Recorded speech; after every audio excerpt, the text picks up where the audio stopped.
Hidup tidak semudah apa kata motivator. Betul, tapi ya nggak sesulit uripmu. Banyak sekali dari kita yang berpikir seperti ini ya. Hidup tidak semudah COCOT nya motivator. Jadi gini teman-teman, orang yang anaknya orang kaya kemudian sukses, ada nggak? Ada. Anaknya orang kaya terus kemudian malah sing narkoba lah, sing ngabis-ngabisin harta orang tua lah, ada nggak? Banyak. Anaknya orang miskin sukses, ada nggak? Banyak sekali. Anaknya orang miskin malah udahlah miskin, nggak punya otak, kecanduan judi online lah, kreak lah, macem-macem. Ya jadi sampah masyarakat, ada nggak? Banyak juga. Jadi gini teman-teman, masalah siapa bapakmu, siapa orang tuamu, itu bukan masalah untuk kesuksesan Anda. Privilege, orang lain punya privilege yang seperti itu, Anda juga punya privilege. Saudara-saudara sekalian, seringkali kesulitan hidup kita itu privilege yang tidak juga dimiliki oleh orang-orang yang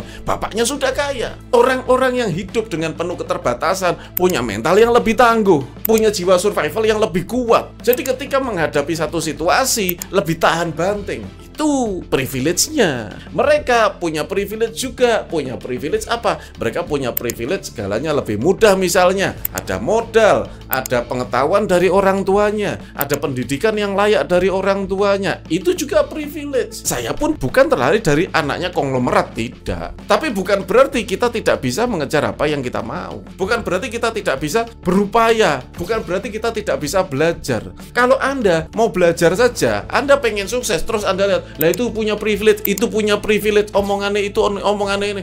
Anda itu sesulit apa sih hidup Anda? Menurut saya, sukses itu adalah satu tujuan. Kalau Anda pengen punya tujuan di satu tempat, Anda mau ke Jakarta, kan Anda yo mikirin loh, mau ke Jakarta itu naik apa? Perlu ditempuh waktu berapa lama? Ya, logika gitu loh dipakai gitu loh. Terus kemudian ada orang yang sudah di posisi itu, ngasih tahu sesuatu, apa gambarannya untuk menuju ke sana begini.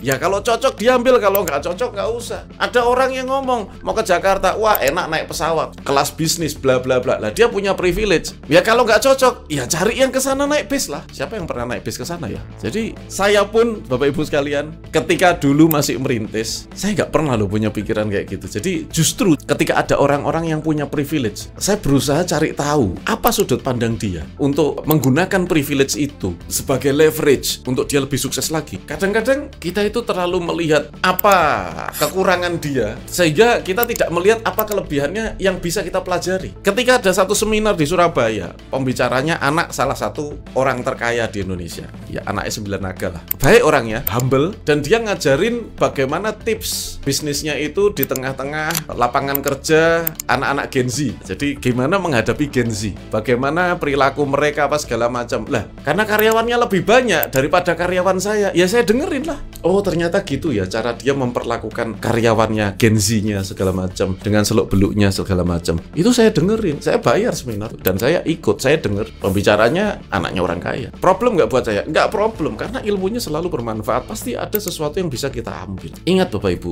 ada mata lalat, ada mata lebah. Mata lebah itu selalu mencari hal baik meskipun banyak sampah di sekitar. Beda sama lalat, meskipun di sekitar itu banyak sekali bunga, dia akan terus mencari sampah. Ini pilihan Anda. Anda mau menjadi orang yang menggunakan mata seperti mata lalat atau mata lebah. Yang Anda cari itu sampah ataukah kebaikan-kebaikan yang bisa Anda manfaatkan untuk kehidupan Anda. Itu kembali ke pilihan. Demikian, Assalamualaikum warahmatullahi wabarakatuh.